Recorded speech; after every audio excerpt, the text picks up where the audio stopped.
Ապրիլի 15-ին Հայաստանի վարչապետի պաշտոնը զբաղեցնող Նիկոլ Փաշինյանը Ազգային ժողովում կառավարության 2021-26 թվականների ծրագրի 2024 թվականի կատարման ընթացքի և արդյունքների մասին զեկույցի քննարկման ընթացքում հերթական սկանդալային հայտարարություններ արեց։ Այս անգամ Փաշինյանը վերհիշելի և քարոզչական գործածության մեջ էր դրել ոչ բռնի-թավշյա հեղափոխություն տերմինը։ Փաշինյանն իր ելույթի ընթացքում շոշափեց մի քանի կարևոր թեմաներ և բնականաբար այդ ամենը զուգորդեց ստերով և մանիպուլյացիաներով։ Փաշինյանն անդրադառնալով իրենց հասցեին հնչող քննադատություններին նշեց, որ իբրև թե ամենամեծ քննադատությունն այն է, որ իրենք չեն կատարում այսպես ասած թալանը հետ բերելու իրենց խոստումը։ Այս առումով Փաշինյանի սուտը կայանում է նրանում, որ իշխանության նկատմամբ քաղաքացիների դժգոհության, զայրույթի և եթե կուզեք ատելության հիմնական կատալիզատորը վարչախմբի կողմից Արցախի հանձնումն է և Հայաստանի սուբյեկտայնության ոչնչացումը։ Հաջորդիվ Փաշինյանը նշեց, որ իրենք խոստացել էին, որ քաղաքական վենդետաներ չեն լինելու։ Իրենք դեմ են վրեժին, որովհետև իրենք ցանկանում են, որպեսզի պետական ինստիտուտները կայանան և ոչ թե հագուրդ տրվի վրեժի ծարավին։ Փաշինյանն անգամ իրեն անհավասարակշիռ շարժուձևով փորձեց հիմնավորել սեփական ստերը։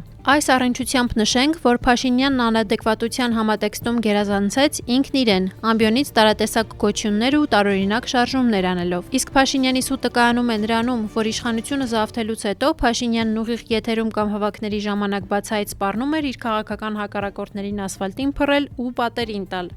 Փաշինյանը դատական համակարգը դարձնելով սեփական քաղաքական օրակարգի գործիք հայտարարում էր, որ Հայաստանում չկա մի դատավոր, որ իր ասածը չանի։ Փաշինյանական վարչախումբը հազարավոր ֆեյքերի միջոցով համացանցում այլակարծության նկատմամբ բացահայտ տերոր է իրականացնում։ Այս 7 տարիների ընթացքում Հայաստանի բանտերը լցվել են տասնյակ քաղաքական բանտարկյալներով։ ՀՀԿ փոխնախագահ Արմեն Աշոտյան, Իմնեմնիմի փոդքասթի համահեղինակներ Նարեկ Սամսոնյան և Վազգեն Սաղաթելյան, հասարակական գործիչ Նարեկ Մալյան, Վանաձորի ընտրված քաղաքապետ Մամիկոն Ասլանյան և տասնյակ այլ քաղաքական գործիչներ։ Օրինակները բազմաթիվ են։ Իրականությունն այն է, որ Փաշինյանի վարչախումբը իշխանության գալուց ի վեր իրականացրել է վենդետաներ ու քաղաքական տերոր իր քաղաքական հակառակորդների նկատմամբ։ Ազգային ժողովում անհավասարակշիռ շարժումներով աչքի ընկած Փաշինյանը խոսեց նաև Ադրբեջանի հետ այսպես կոչված խաղաղության պայմանագրի բանակցությունների մասին։ Մասնավորապես, խոսելով թշնամու կողմից հրադադարի ռեժիմի խախտումների մասին, Փաշինյանը հերթական անգամ ստեց,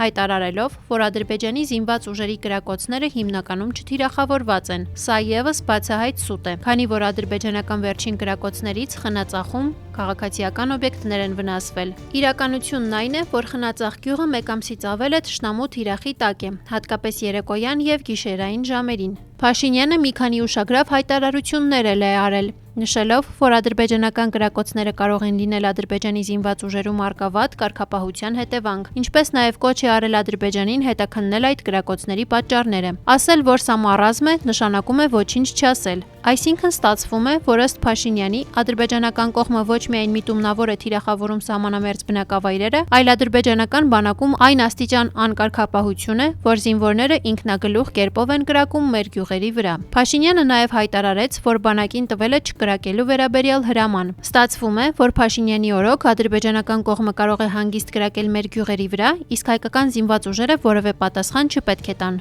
Սա արդեն Փաշինյանի կողմից պետական դավաճանության խոստովանություն է, և այս դրվագը նույնպես ապագայում իր տեղը կգտնի Փաշինյանի հանդեպ հարուցվելիք բազմահատորանոց քրեական գործերի տողերում։ Փաշինյանն իր դավաճանական տեսակետները շարունակեց արդեն հաջորդ օրը, ապրիլի 16-ին, լրագրողների հետ ճեպազրույցի ընթացքում։ Նա խոսեց նոյեմբերի 9-ի փաստաթղթի մասին, հայտարարելով, որ Հայաստան-Ադրբեջան սահմանի վերահսկողությունն իրենց պատկերացումներով մոնիթորինգ ասվածն է, որը կարող է լինել օրինակ Մոսկվայից արբանյակային կապի միջոցով։ Մի բան, որն արտացոլված չէ նոյեմբերի 9-ի փաստաթղթի բովանդակության մեջ։ Փաշինյանը հերթական անգամ հայտարարեց նաև, որ իր բառերով Ղարաբաղյան շարժումը Հայաստանում չի շարունակվելու։ Դրանով իսկ իր պատրաստակամությունը հայտնելով փակել Հայաստանի երրորդ հանրապետության էջն ամբողջությամբ։ Փաշինյանը հայտարարեց, որ իր կարծիքով նոր սահմանադրության մեջ չպետք է հղում լինի անկախության հռչակագրին։ Սրանով փաստ ենք, որ Փաշինյանը վերջապես ընդունեց, որ կատարում է թուրք-ադրբեջանական տանդեմի պատվերը և Հայաստանի սահմանադրության փոփոխության հարցը ոչ թե ներքին օրակարգ է, ինչպես իրանք էին պնդում ստելով մի ողջ ժողովրդի,